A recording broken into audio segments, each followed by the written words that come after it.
Тәуелсіздік алғаннан бері біз қазақ халқы Аллах тағаланың қамқорлығына кіру деген нәрсеге мән бермегендіктен, өмірімізді Құранмен байламағандықтан, біздің аталарымыз қазақ хандығы кезінде өмірлерін Құранмен байлай тұра, біз Құранмен байланбағандықтан, әртүрлі ашылған жарқыраған түрлі мәдениеттерге еліктеп, тәуелсіздік деген нәрсені көңілдің еркіндігіне қарай істетіп, осындай бір жағдай болып жатқан кезде, әне кеше көрдіңіз жаңалықта жаңағы ресейліктің басымыздан қандай бір сөзді асырғысы келгенін. Олар әлі де біздерге қожайын болуды дәметіп отыр, және сол қожайындықтың әлі де үзілмегенін таныстырғысы келмекші да. Біз Аллах тағаланы өзімізге қожайын қып бекітіп алмайынша, құрметті жамағат, ол әркім қожайын болғысы келе береді. Қашан Алланыкі боламыз, сол кезде мойындаламыз. Аллах тағала өзінің пайғамбарына саллаллаху алейхи уассалам үйреткендей: Аузу биллахи минаш шайтанир раджим.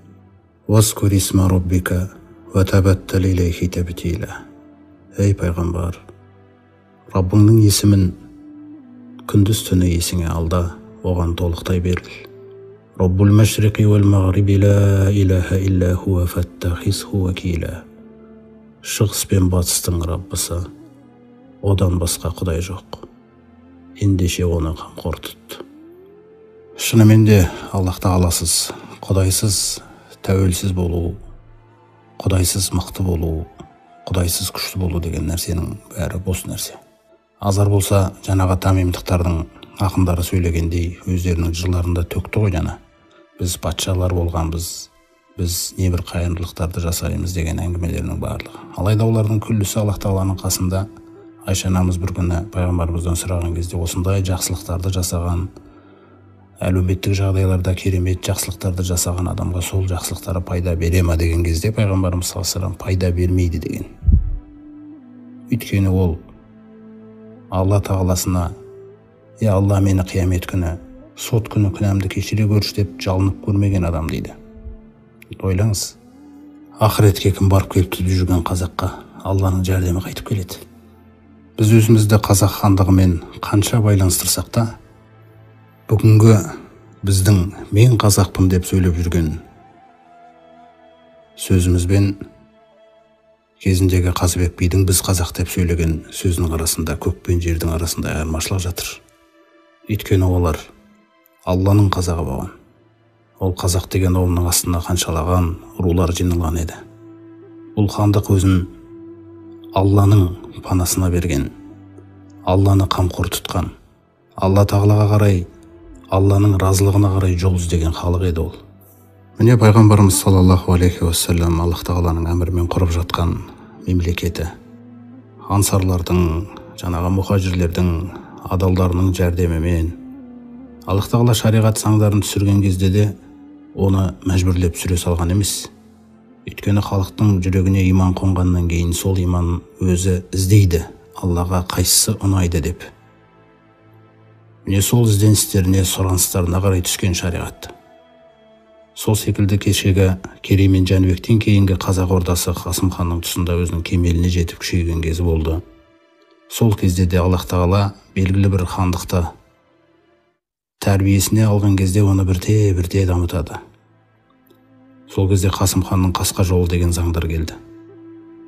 Кейін Есім ханның тұсында Есім ханның ескі жолы деп аталады. Заңдар әрі қарай дамыды.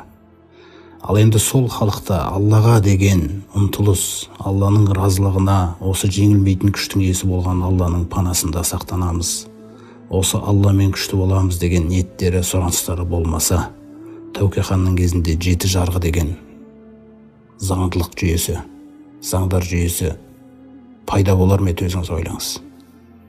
Билер кеңесі де осы Тәуке ханның кезінде өзінің кемеліне жеткен болатын. Қазақ хандығының құрамындағы рулардың барлығы осы берекелі билердің басқару жүйесімен әдемілік тапқан еді. Ұлы жүзге Төле би, орта жүзге Қазыбек би, кіші жүзге Әйтеке, сондай-ақ қырғыздарға Қарашораның ұлы Қоқым би, Қарақалпаққа Сасық би, Қатағанға Жайма деген билер тағайындалған. Жалпы алтауы осы тарихи көрсеткіштер бойынша беріледі тарих кітаптарында. Алтау ала болса ауыздағы кетеді дегендей. Бұлардың барлығының бірлігі мықты болған. Бұл билердің, Алла тағаланың сондай бір керемет ғасыры еді, қазақ хандығына, жалпы бізге де бүгінгі сыйлаған. Біз әлі оның қадірін білмей жатырмыз. Осындай билерді Алла тағала тәрбиелеп, осылар арқылы шариғат жүйелеріне сүйенген, Құран мен пайғамбарымыздың өмірінде орын алған күллі ережелерді зерттеп, біздің бақытымыз үшін 7 жарғы деген заңды қабылдаған болатын. Сырдария облысында, қателеспесем, Ангрен қаласына таяу Күлтөбе деген жерде Тәуке хан, бұл жердегі берекелі адамдар, осыларды Алланың адамдары деп айтып отқан себебім солда. Яғни, құрметті жамағат, жалпы жаңағындай ресейліктің сөйлеп отқан сөзін бір жамандық деп есептемей қойыңыздар. Аллах тағала тіпті Айша анамызға жала жабылған кездің өзінде де оны жамандық деп есептемеңдер, бұл жақсылық дейді.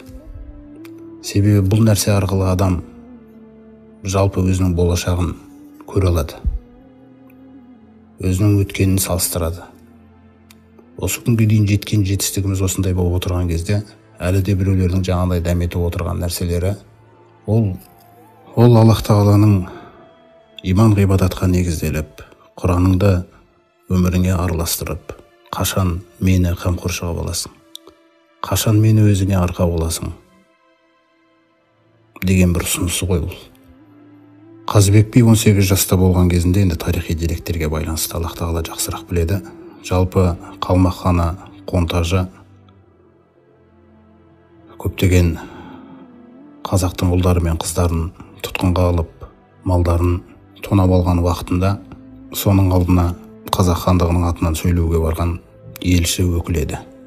Мына шешендік өнерінде, немесе ақындық өнерінде жалпы негізгі мақсат сол ақындықта, шешендікте емес.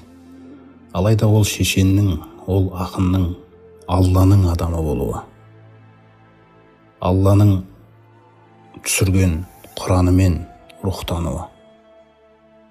Алла тағала қуаттаған кезде адам Алладан басқа ешкімнен қорқпайтын рухқа еленеді.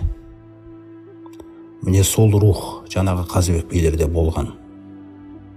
Сол кезде барып сөйлеген толғауында біз қазақ деген мал баққан елміз деген кезде, бұл сөздегі қазақ ұғымы, ол біздің бүгінгі мен қазақпын деген жаңағыдай бір айтатын нәрселермен ол теңесе алмайды. Ол көк пен жердің арасындағындай парық жатырып жүрді. Өйткені бұл жерде біз қазақ деген кезде ол артында Аллах тағаланың тұрғандығын, Аллах тағалаға сүйеніп тұрған имаммен сөйлеп отырды. Оның алдында қазір қыруар жер қайысқан әскер тұрса да, оны қорқыныш билей алмайды. Алла тағала бағанағы аятта айтқандай, Алла тағала өзінің қасынан рухпен демеген дейді. Яғни Құранмен, иманмен, Алламен демелгендер да. Сол кездегі сөйлеген сөзі: біз қазақ деген мал баққан елміз, ешкімге соқтықпай жай жатқан елміз. Бұл Құранның тәрбиесі. Елімізден құт береке қашпасын деп, жеріміздің шетін жау баспасын деп найзаға үкі таққан елміз. Ешбір дұшпан басынбаған елміз. Не қараңыз, басынан сөз асырмаған елміз. Алланыкі болсаң, басыңнан ешкім сөз асырмайды. Біз Алланыкі болып үлгермей жатырмыз әлі мына тәуелсіздік алғаннан бері. Сондықтан жаңағы бір ресейлікке бір сөз асырмақшы. Мәселе ол ресейлікте немесе күллі Ресейде емес, ол ешкім қорқынышты емес біздерге. Егер Құдайға берілген болсақ, ешкім, абсолютті түрде. Ешбір дұшпан басынбаған елміз, басынан сөз асырмаған елміз. Досымызды сақтай білген елміз, дәм тұзымызды ақтай білген елміз. Атадан ұл туса құл боламын деп тумайды, анадан қыз туса күң боламын деп тумайды. Ұл мен қызды қаматып отыра алмайтын елміз. Міне тұтқындағы ұл қыздарын босатуға келіп отыр. Сен қалмақ болсаң, біз қазақ қарпысқалы келгенбіз. Сен темір болсаң, біз көмір еріткелі келгенбіз. Қазақ қалмақ баласы табысқалы келгенбіз. Танымайтын жат елге танысқалы келгенбіз. Танысуға көнбесең, шапысқалы келгенбіз. Міне, бағанағы Хасан ибн Сәбиттің өлең сөздеріндегі нәрсені де салыстыра беріңіз. не деген қорықпайтын Алламен қуатталған тұлға екендігі баяндалуда. Сен қабылан болсаң, мен арыстан, алысқалы келгенбіз. Жаңа үйреткен жас тұлпар шарысқалы келгенбіз. Өзі жас кезіндегі барған кезі ғой. Тұтқыр сары желіммін, жабысқалы келгенбіз дейді. Қараңыз. Берсең жөндеп бітім айт, не тұрсатын жеріңді айт деген кезде қонтажының жүрегін қорқыныш билейді. Яғни бір риwаяттарда айтылғандай, сөзді өңменімнен соғып айтқан кезде екі иығымнан екі аю аузынан от шашып тыпыр етші көрейін деп тұрған болды. Мінекей мен содан қатты сескендім. Сендерге көрінбеген мен маған көрінді. Менің енді бұған қайтарып айтар сөзім жоқ. Мал мен жанын есептеп алдына салып беріңдер деп шешім қабылдап, осындай бір үстемдікпен қайтқан еді Қазыбек би. Міне құрметті жамағат, егер қазақ тек қана Алладан қорқатын болса, сүйенгені Алла болса, Алланың айтқанымен жүрген халық болса, Аллах тағала дұшпаныңыздың жүрегіне қорқуды салады, қандай тәсілмен болса да. Не сөзіңмен, не жаңағындай бір тәсілдермен, нақты бір шынайы оқиға пайғамбарымыздың саллаллаху алейхи вассалам уақытында болған Абу Хурайраның жеткізуі бойынша, Абу Жахл күндердің бір күні өзінің жаңағы жолдастарына келіп, осы жерде Мұхаммедтің жерге жүзін жапсырып жүргенін көрдіңдер ме дейді. Яғни сәжде жасап жүрген күйін сондай бір келемеж қылып айтқан. Сонда олар иә дейді. Сонда өзінше бір мақтанып, Лат пен Ғуззамен ант етейін, егерде мен куә болып қалсам сондай бір жағдайға, онда мен барып аяғыммен оның желкесінен басамын деген бір уәде береді. Сөйтіп енді сол уәдені орындауына тура келеді жаңағы айтқан жолдастарына.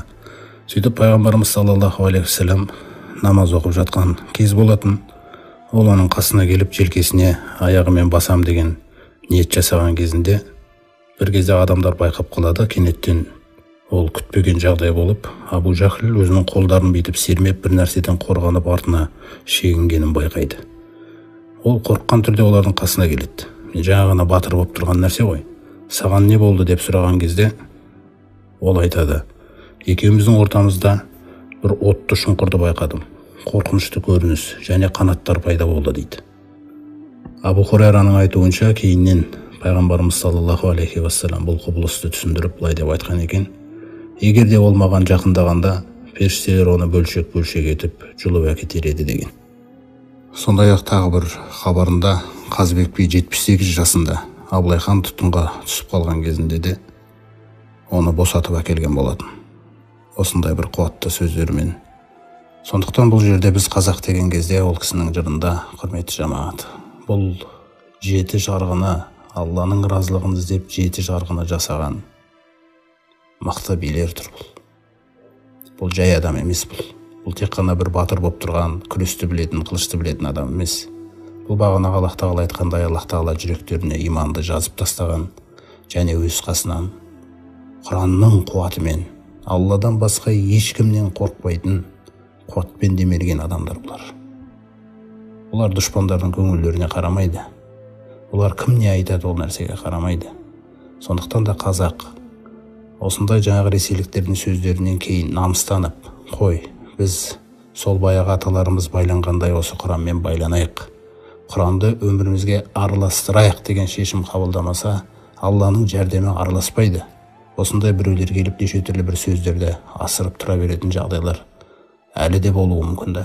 Сондықтан қазақ бүгінгі бір қазақ деген сөзімен күшті боламайды. Ол Алланың қазағы болған кезде ғана Құдайдың жәрдемі де, берекесі де, рахымы да күллісі сенің қасыңда болып, дұшпан сені мойындайтын болады. Міржақып атамыз айтқандай, Аллах жаққан кеудеде оты болса, иманның отын айтып отыр, осы қуатты. Аллах жаққан кеудеде оты болса, су бүріккенге пенденің қайтып сөнер дейді. Қараңыз. Тамшы қаны қалған шашыбын жаны, шахбаздар білгенін жұмсап көрер деген нәрсе. Не ең біріншіде Алламен екі арадағы байланыс реттелсе, сосын барып мына дүниенің күллі саласын дамытсаң да, ол әр саласында, әрбір дамып жатқан кірпішіңе дейін Алла риза болады. Ал егер де Алламен байланыс болмаса, қанша дүрілдесең де, қандай бір өркениеттерге жетсең де, қандай бір ғылымның басын ұстасаң да, бәрібір жаңағындай біреулер келіп өзінің дегенін дейді. Сондықтан да бұл нәрсені өзіміздің болашаққа қарай жаңғыруымыз, рухани тұрғыдан біреулердің қамқорлықтарына кіріп болдық. Енді Алланың қамқорлығына кіру керекпіз. Алла тағаланың қамқорлығына жететін нәрсе жоқ. Құдайдың қазағы, Алланың алашы болуымыз нәсіп етсін.